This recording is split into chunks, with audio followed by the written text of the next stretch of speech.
오늘 말씀은 고린도전서를 통하여서 특별히 우리 공동체에 하나님께서 주시는 말씀으로 받기를 소망합니다. 특별히 계속해서 공동체에 대한 비전을 가진 주님의 말씀을 주시는 것에 대해서 순종함으로 나아가기를 바랍니다. 로마 교회, 고린도전서에서 로마서를 썼습니다. 사도 바울은. 그러면서 그렇게 로마의 상황을 고린도전서를 통하여서 로마 상황을 적나라하게 볼 수 있었고, 그것들의 남색하고 부패하고 악한 일을 저지르는 내용들을 고린도전서를 통하여서 고린도 교인들을 보면서도 그 모습을 로마에서 보았다라는 사실이죠. 그래서 오늘 이 고린도전서, 특별히 이 말씀을 통하여서 우리에게 주시는 많은 내용들이 뭐냐면, 고린도 교회에 있는 많은 문제들이 오늘날의 교회에서도 많이 드러나고 있다는 것이죠. 그러니까 2000년 전의 어떤 사건이 아니라 똑같이 그런 문제들이, 신앙적인 문제들은 오늘날에도 나타나고 있다는 것을 이 고린도전서를 통하여 보여줌으로 인해서, 그렇다면 우리가 어떤 공동체, 어떤 교회를 이루어 갈 것인가 하는 문제가 우리에게 대두되는 것입니다. 그래서 오늘 이 고린도전서를 통하여서 우리는 어떤 공동체를 세워야 되고 또 어떤 문제가 있을 때 어떻게 슬기롭게 나아가야 되는지를 우리는 살펴볼 줄 알아야 됩니다. 문제가 없을 수 없습니다. 교회에는 항상 문제가 있습니다. 그러나 그 문제가 있다 없다가 중요한 게 아니라 그 문제를 어떻게 극복하느냐가 중요한 것입니다. 그런데 그것은 어떻게 보면 소극적인 면이 될 수 있습니다. 문제를 극복하는 것도 중요하지만 더 나아가서 적극적으로 그 문제를 넘어서 어떻게 교회가 더 활기차고 교회다운 구실을 할 수 있느냐, 그런 역할을 할 수 있느냐, 이 부분에 대해서 더 우리가 관심을 가져야 한다는 것입니다. 하나님께서 쓰시는 교회, 또 이 시대를 감당할 수 있는 교회가 어떤 교회냐, 달리 얘기하면 이 시대 가운데 하나님의 쓰고자 하시는 사람들이, 성도들이 어떤 성도들이냐, 이런 문제에 대해서 오늘 우리에게 주시는 메시지를 잘 귀담아 들었으면 좋겠습니다. 고린도 교회는 이렇습니다. 상황이 배경이 그렇죠. 고린도 교회가 아테네 옆에 있지 않습니까?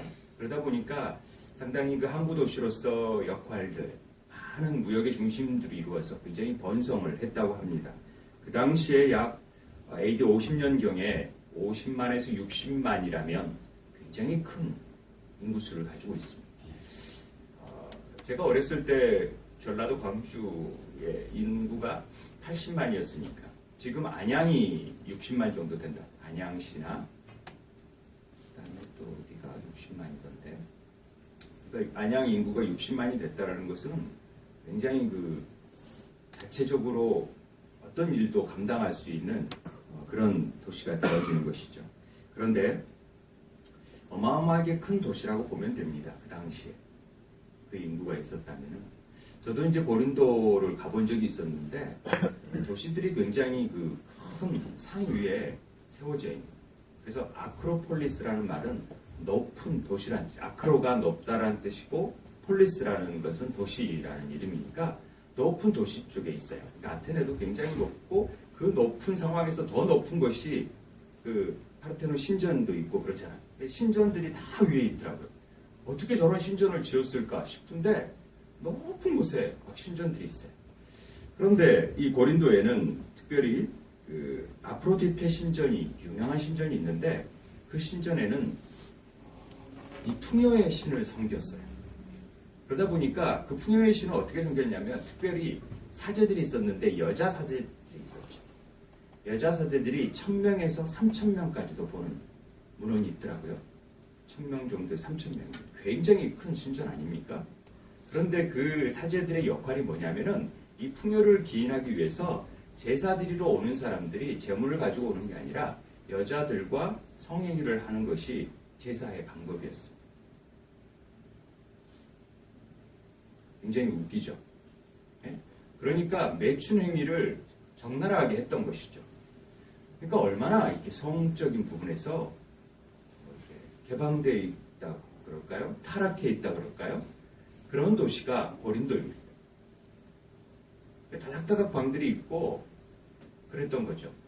그러니까 우리 예설에 의하면 헬라어로 코린토조마이라는 말은 무슨 뜻이냐면은 고린도인 같다 이렇게 얘기하면은 굉장히 상스러운 말입니다. 아니 안 좋은 말이에요.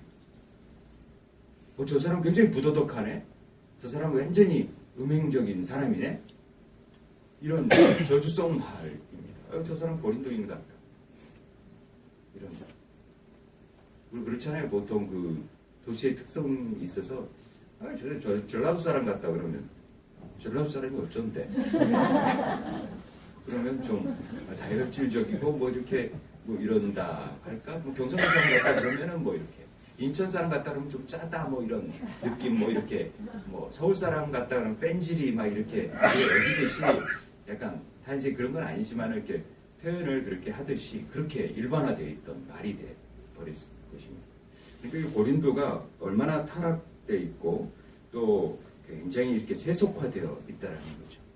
근데 그 당시에 헬라 문화의 중심지 아테네가 있다 보니까 아테네 옆에 있다 보니까 이 이원론이라는 생각이 가득 들어 있었어요. 이게 영지주의와 결합해서 어떤 생각을 가졌냐면 영적으로 있는 사람들은 굉장히 고귀하고 영은 고귀하고 육은 아무렇게나 해도 상관이 없다.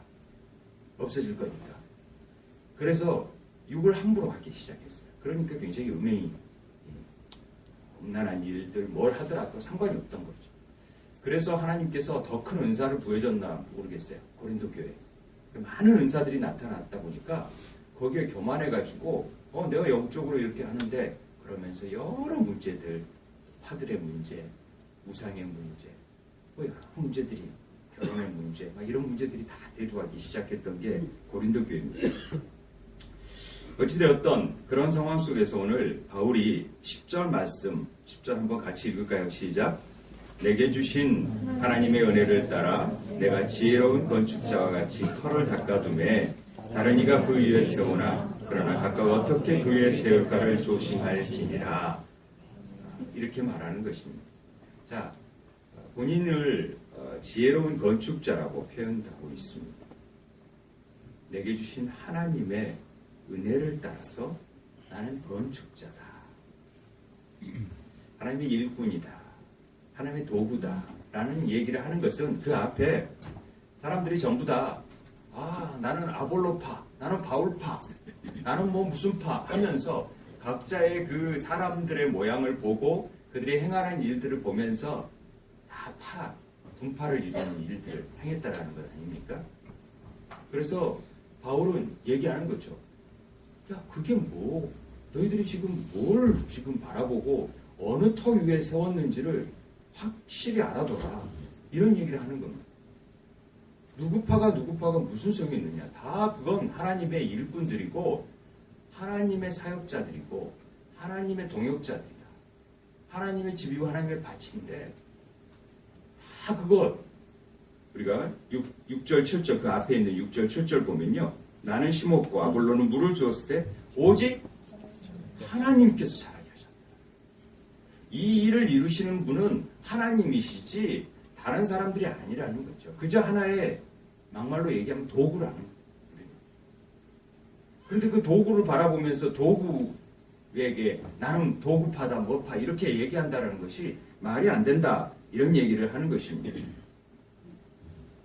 바울이든 아볼로든 그들 자신이 생명이 준 것이 아니라 그들 한 사람을 새롭게 태어나도록 만든 것이 아니라 이런 모든 일들은 하나님만이 하실 수 있고 하나님이 그렇게 하신 것이다. 이 얘기를 분명하게 얘기하는 거예요. 그래서 자기는 그 터 위에 지금 건축자와 같이 예수 그리스도의 기초 위에 예수 그리스도의 건물을 성령의 전을 세우고 있다는 것을 분명히 하고 있습니다.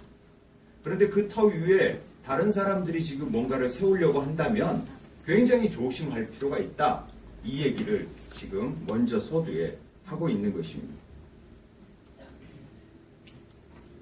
최근에 들어서 한국이 정말 하나님께서 선택받은 민족답게 제2의 예루살렘답게 비약적으로 복음을 받아들이면서 성장을 했습니다. 그래서 많은 믿음의 선진들이 아름다운 터 위에 정말 잘 그리스도의 복음을 증거하고 교회를 세워나갔습니다. 그런데 그 터 위에 불미스러운 자기의 의를 드러내는, 그리스도의 건물이 아닌 자기의 의를 드러내는 일들을 행하기 시작했습니다.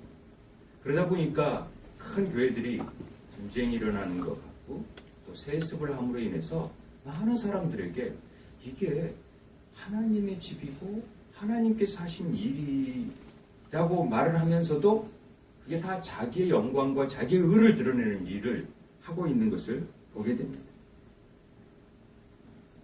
그러므로 인해서 세상 사람들에게 손가락질을 받는 것을 보면서 참 부끄러웠습니다. 우리가 그 악한 포도꾼의 비유가 생각나지 않습니까? 자, 주님께서 계수할 때가 되니까 자, 소출을 내놔라 그랬는데 이건 내가 수고한 거잖아요. 그리고 내놓을 하나님의 의를 내놓을 수 있는 것이 없어 다 자기 거로 만들었기 때문에 이건 내 거라고 생각하는 거죠. 그러니까 농부를 다 쫓아내버리고 죽이는 거예요. 근데 아들을 보내잖아요. 아들을 보냄에도 불구하고 죽이는 것입니다. 이거 어떻게 해요? 하나님께서 농부 주인이 어떻게 해요? 그 일꾼들을 어떻게 한다고요? 죽인다라는 것이죠. 우리는 이 경고의 소리를 잘 들어야 됩니다. 악한 포도원 농부처럼 여전히 나라는 내 교회라는 우상의 세상적인 권세만을 잘 가지고 살아가고 있는 우리들을 향해서 하나님께서 주시는 메시지를 잘 우리가 새겨들을 줄 알아야 한다는 것입니다. 우리는 하나님께서 요구하는 열매가 뭔지를 알아야 돼요. 예수 그리스도 안에서 십자가의 은혜 앞에 자기 자신이 내놓을 수 있는 것은 아무것도 없고 하나님의 은혜 앞에 그저 순종의 열매, 겸손의 열매, 자기 부인의 열매를 맺어가는 것뿐이 우리가 드릴 것이 없다라는 것을 우리는 고백할 줄 알아야 됩니다. 사실 그게 하나님께 드릴 열매입니다. 하나님 그걸 원하시고 계시는 거죠. 이게 내게 아니라 하나님께서 이 모든 것을 하고 있다라는 것을 그저 인정만 해주고 하나님 거라는 것만 알려주면 되는 것을 그걸 못하고 있다는 거예요. 그러니까 주여 주여 하는 자마다 다 천국에 이르지 못한다라는 말을 아무리 많은 일들을 했어도 마지막에 하나님께서 결산할 때 모른다 하면 얼마나 안타까운 일입니까? 그래서 참 마음이 아팠습니다. 이런 일들을 당하면서 누가복음 20장에 15절 16절에 그런 얘기가 나오지요. 어떻게 할까? 포도원 주인이 와서 그 농부들을 진멸하고 포도원을 다른 사람에게 주리라 하시니 사람들이 듣고 이르되 그렇게 되지 말아야지다 하거늘. 17절 18절에 이게 더 중요한 내용입니다. 그들을 보시며 이르시되 그러면 기록된 바 건축자들의 버린 돌이 모퉁이의 머릿돌이 되었느니라 함이 어찌미냐. 무릇 이 돌에 떨어지는 자는 깨어지겠고 이 돌이 사람 위에 떨어지면 그를 가루로 만들어 흩어지리라 하시니라.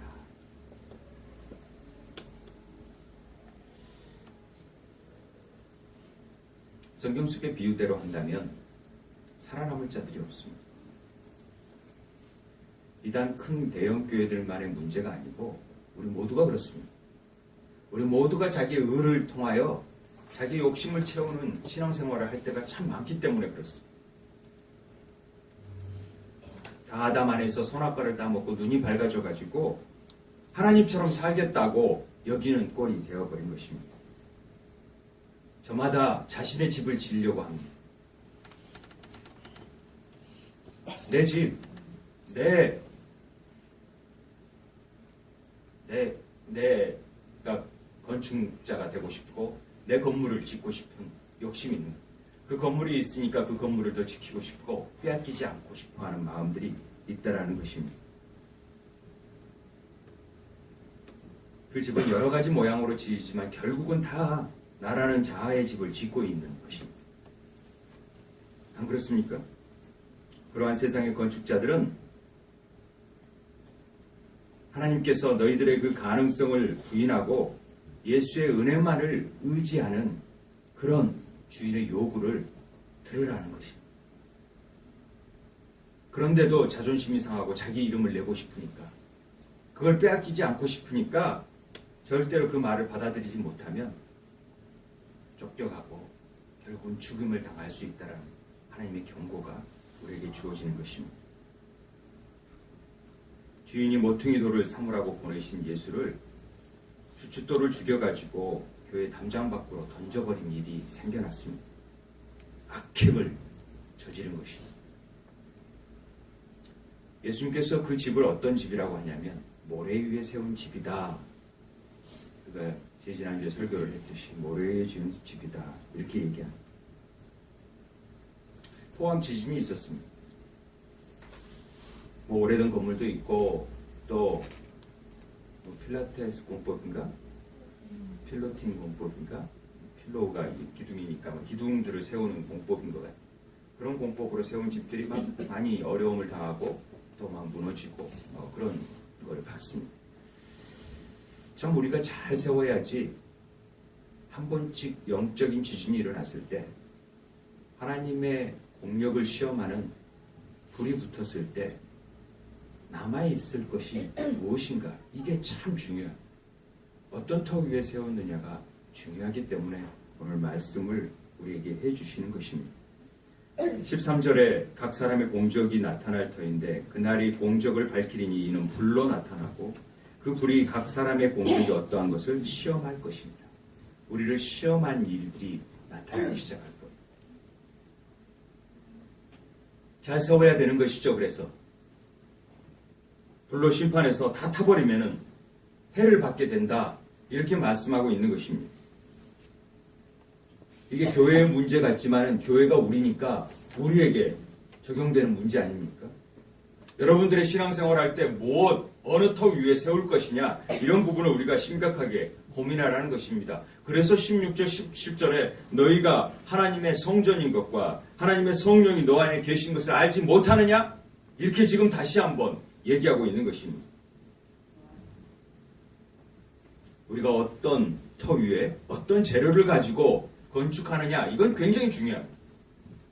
저희가 특별히 건축을 하려고 하다 보니까 이런 부분에 대해서 정말 터를 잘 닦고 잘 지어야 되겠구나. 지진이 일어나고 건축의 문제, 설계사들을 만나면서 느끼는 부분이 바로 이런 부분입니다. 우리가 영적인 부분에 있어서 이 부분을 잘 다져놓지 않으면 굉장히 어려워지겠구나.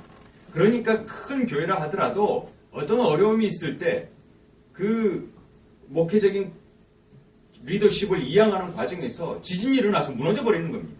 지금 무너지지 않은 것처럼 보이지만 이것들은 완전히 다 무너져서 세상 사람들에게 초함을 다 드러내 보이는 것입니다.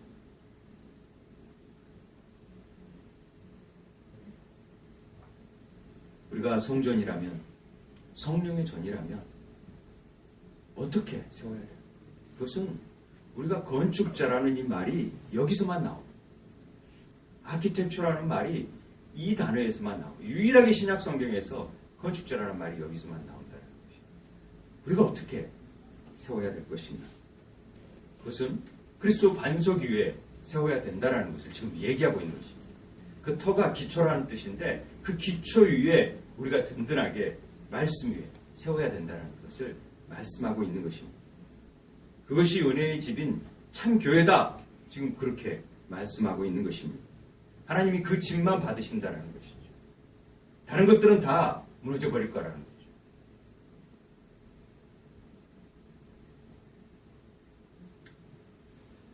하나님께서 그것이 구원이다. 이렇게 말씀하는 거죠. 집을 짓는 것이 구원이다. 그런데 구원을 하는데 이 세상 속에서 열심히 자기 가치를 챙기고 세상에 자기만을 위한 삶을 열심히 사는 사람들은 열심히 살았지만 다 모래 위에 세운 집. 그러니 다 무너져 버릴 것이다. 홍수가 나고 하나님의 심판 때에 다 무너져 버립니다.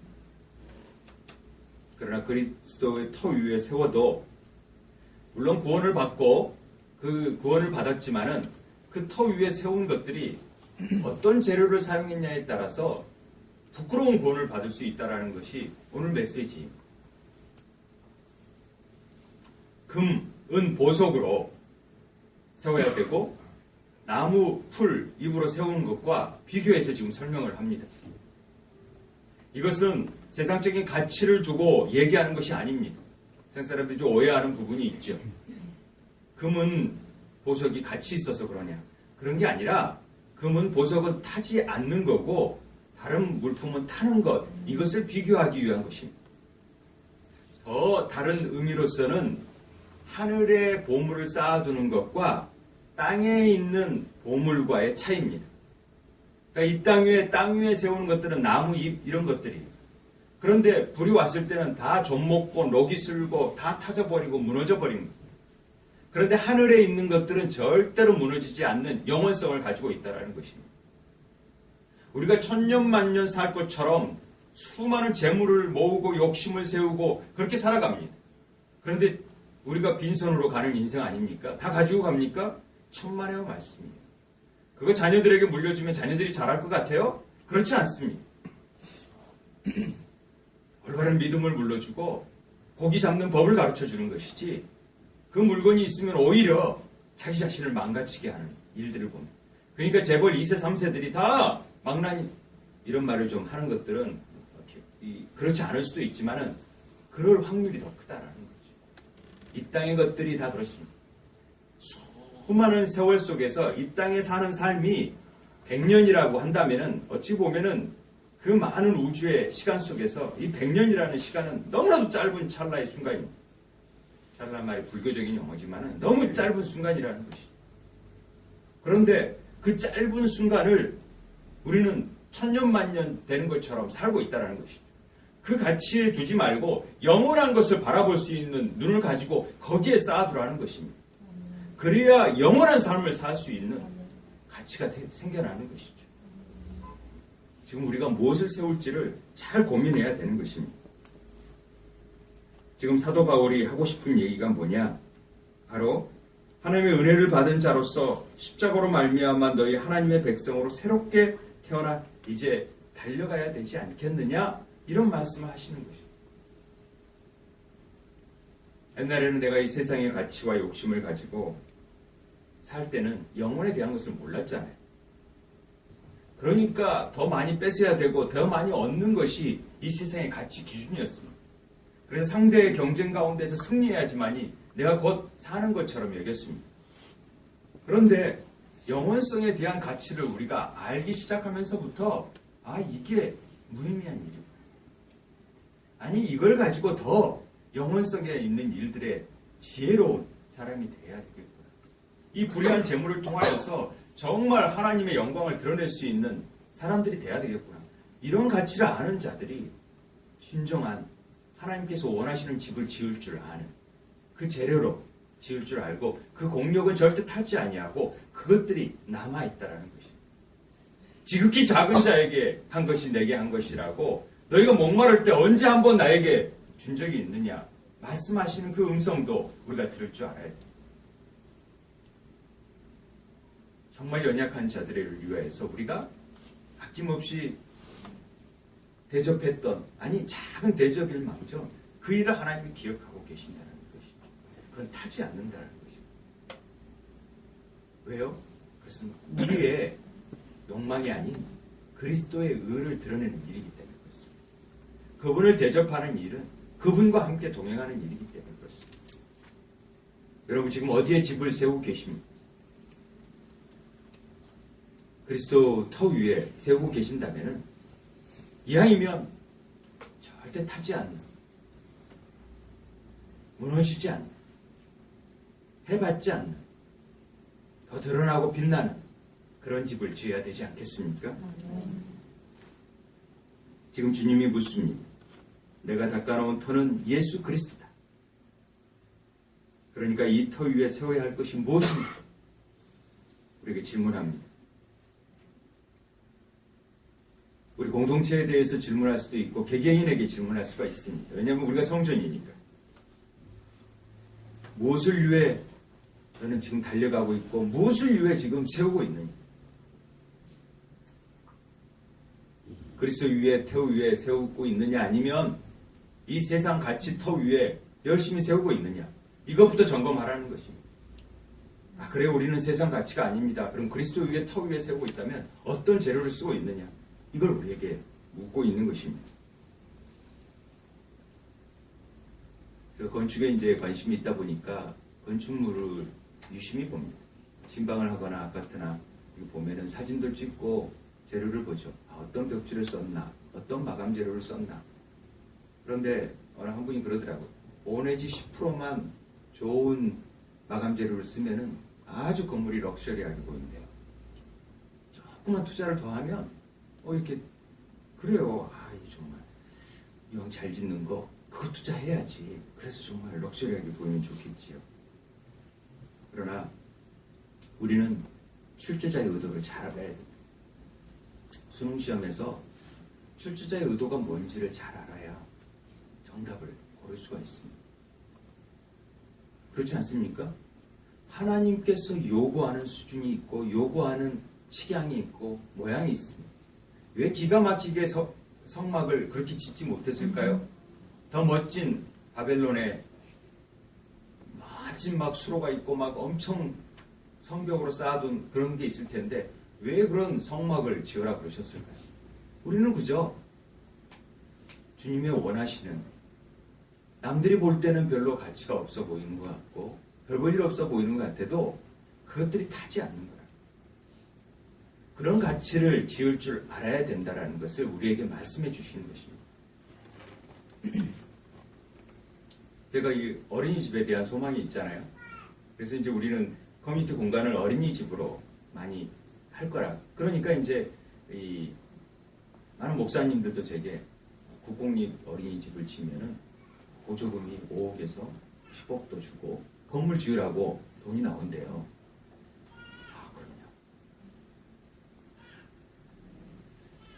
솔깃하지 않습니까? 돈도 없는데 그거 받아서 또 사람은 받으면 누리과정 속에서 한 사람당 얼마를 받을 수 있고.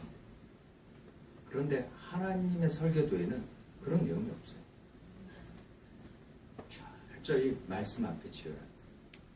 그런 것과 섞이지 않는, 그러다 망하고 그럴지언정 그냥 그 뜻을 따라가는 것이죠. 그래서 순전하게 하나님의 말씀 앞에 세워지는 그런 공동체, 멋진 어린이집 많잖아요. 그래서 정말 그런 거에 거부하면서 아이들을 철저히 말씀으로 키울 수 있는 그런 성교원도 있어야 되잖아요. 그런 성교원이 많이 생겨야 되지 않아요. 그래서 하나님께서 일하고 계신다라는 것을 보여줄 필요가 있잖아요. 우리만 그런다라는 게 아니라 우리가 그런 앞장서서 그런 본을 보여야 되지 않겠습니까? 그래서 우리가 이렇게 하니까 하나님께서 이렇게 세워주시고 이런 은혜를 주시면서 우리 자녀들이 세상을 변화시킬 멋진 보석이 되어지는 것이죠. 세상의 어떤 가치보다 더 빛나는 다이아몬드가 되어지는 것이죠. 세상의 어떤 것도 타지 않고 주눅들지 않고 세상에 빛을 비출 수 있는 아이들이 되는 것이죠. 그런 소망을 우리가 가져야 되지 않겠습니까? 저는 이런 부분에 대해서 우리가 더 진정으로 다음 세대의 교육에 대한 분명한 철학과 마인드를 가져야 되고 하나님이 주시는 그 설계대로 행하고 그 식양대로 해야지 다른 것들 섞어버리면 그 터 위에 왜 다른 것들을 섞어서 그리스도 터 위에 그리스도의 성전을 세워야 되는데 엉뚱한 성전을 세우다 보니까 나중에 지진이 일어나니까 섞여진 것들이 다 무너지는 것입니다.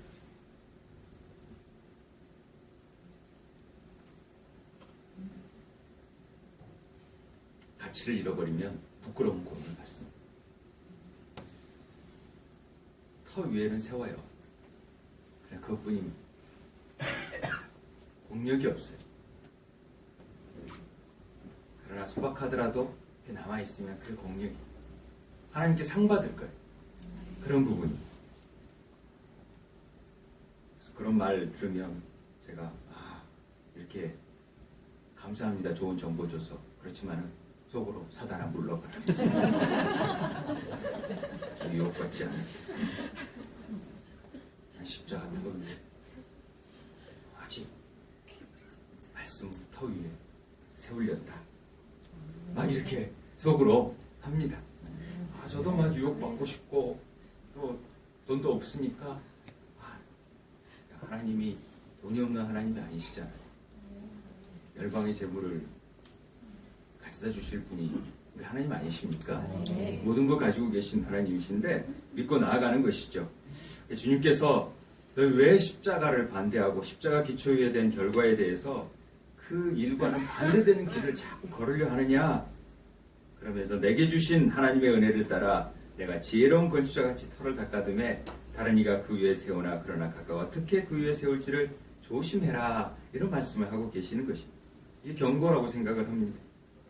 그러면서 에베소서 2장 20절 우리가 늘 좋아했고 또 한때 우리 표어로서 썼던 말씀, 또 우리 교회가 세워졌던 말씀이 에베소서 2장 20절에서 22절 말씀입니다. 다 같이 한번 읽도록 하겠습니다. 시작. 너희는 사도들과 선지자들의 터 위에 세우심을 입은 자라. 그리스도 예수께서 친히 모퉁이 돌이 되셨느니라. 그의 안에서 건물마다 서로 연결하여 주 안에서 성전이 되어가고 너희도 성령 안에서 하나님이 거하실 초소가 되기 위하여 그리스도 예수 안에서 함께 지어져 가느니라. 아멘. 이 유대인의 건축법을 알면은 훨씬 이 모퉁이 돌의 의미를 깊게 세울 수 있습니다. 또 우리하고 공법이 좀 다르니까 우리는 돌 위에마다 이렇게 대들보를 세워서 그걸 연결하는 거지만 이스라엘의 공법은 모퉁이 돌을 통하여서 그 돌을 기준으로 벽을 세웁니다. 그러니까 이 돌이 굉장히 중요한 역할을 하는 거예요. 그럼 예수 그리스도가 중심이 되고 그분의 터 위에 그분이 모퉁이 돌이 되어져서 건물마다 서로 연결되어져서 이 터를 이루어요. 이 건물이 이루어져요. 이게 성전입니다. 그래서 한 사람 한 사람들이 우리 모두가 다 아름다운 벽돌이 되어져서 보석이 되어져서 여러분들이 빛나면, 우리 자녀들이 빛나면 그것들이 멋진 보석이 박힌 성전이 되지 않겠습니까? 그것이 새 예루살렘 성전의 모습이라고 저는 믿습니다. 목사나 목회자나 교사가 이렇게 세우는 일을 잘 감당해낼 때 우리가 늘 조심하면서 이 일을 행해야 된다는 것을 말씀해주고 있습니다. 그리스도 터 위에 세워진 성도라는 것은 다른 말로 그리스도 십자가 사역 위에 세워진 성도라는 뜻입니다. 사도 바울이 2장 2절에서 말한 것처럼 오직 그리스도가 십자가에 달린 것 외에는 알지 아니하기로 작정하였다, 이런 말을 하지 않습니까? 이것밖에 모르는 사람이, 이것의 가치를 아는 사람들이 진정으로 성도를 세운다는 것입니다. 아까 얘기했던 엘리사의 제자들이 나무를 가지고 이렇게 도끼질 하지 않습니까? 이게 바로 그 도끼가 떠오르게 된 것은 나뭇가지를 던짐으로 되어졌죠. 그걸 우리가 십자가의 일표라고 생각을 했잖아요. 그러니까 십자가 은혜를 경험하지 못한 사람들은 빌려온 도끼를 쓰는 것과 마찬가지고 그 빌려온 도끼는 빠질 수밖에 없습니다.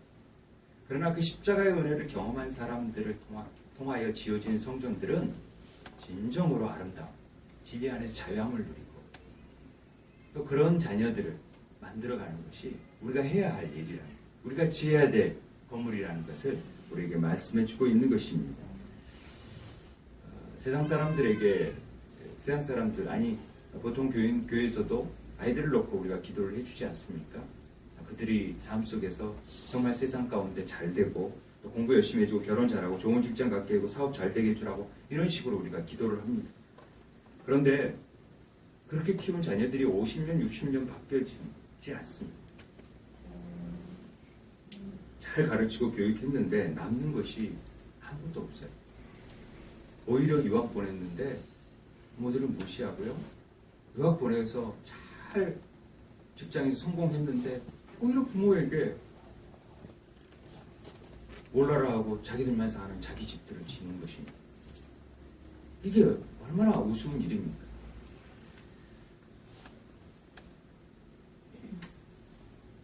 하나님의 누구든지 그 공적이 불타버릴 수 있다는 것을 우리에게 말씀해주고 있습니다.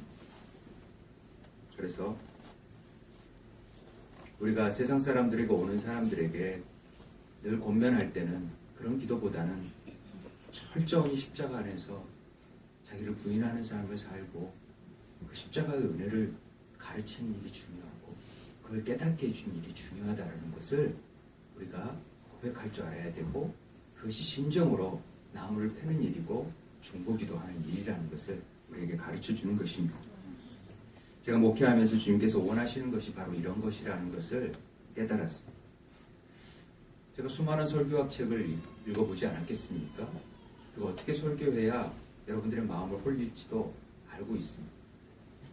제가 많은 사람 앞에 강연도 했던 사람들, 그리고 어떻게 강의를 해야 집중하고 그런 것도 가르쳤던 강사였었습니다.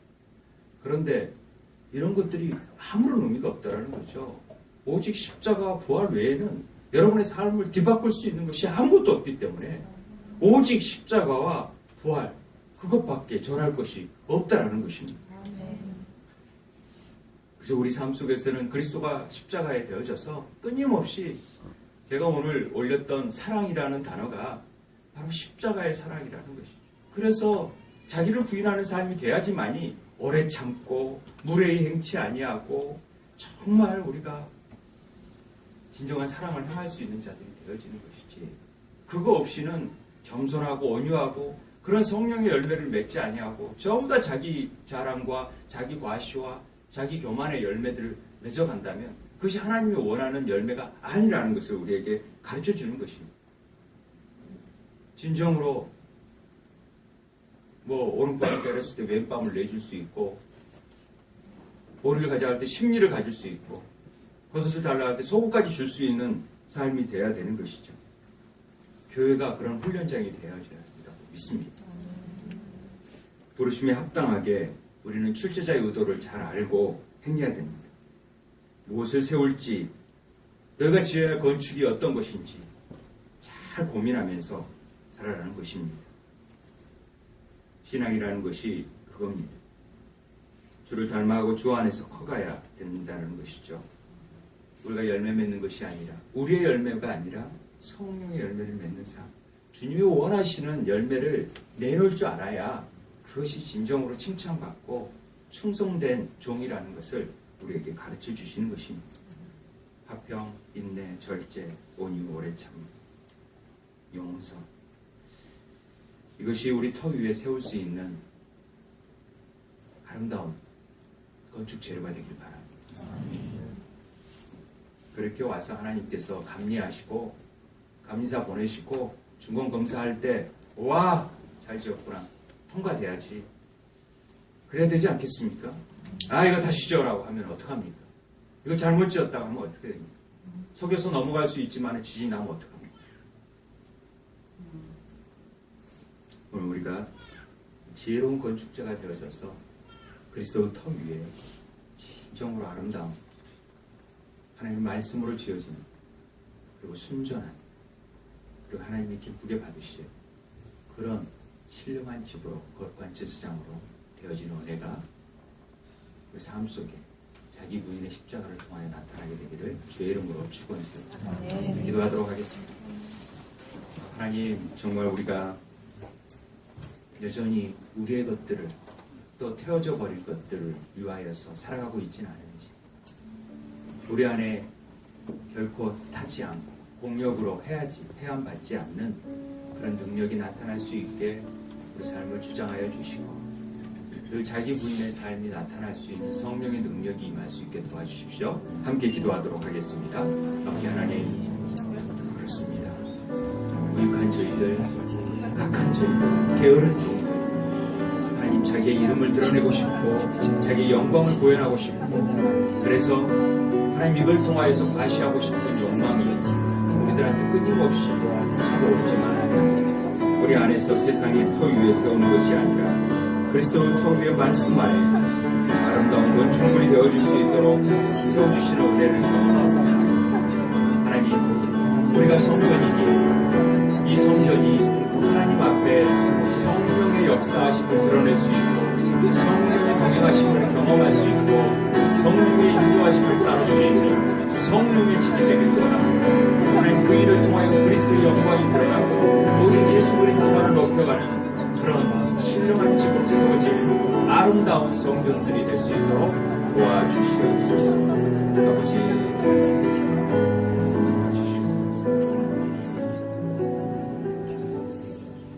거룩하신 하나님 아버지, 우리가 심판날에 타버릴 우리 자신의 유익과 세상의 터 위에 세우는 그런 재료들이 아니라 타지 않고 영원한 것을 바라보며 하늘의 소망을 안고 나아가는, 그래서 신령한 집으로 세워지는 그런 성도 공동체가 되기를 소망하였습니다. 아버지 주시는 메시지를 잘 받아들이고 우리 삶 가운데 작은 일부터 건물 하나하나부터 세워갈 수 있고 그런 멋진 건물로 세워져가는 주님의 몸된 지체들 될 수 있도록 도와주시옵소서. 예수 그리스도의 이름으로 기도드렸습니다. 아멘. 우리 찬송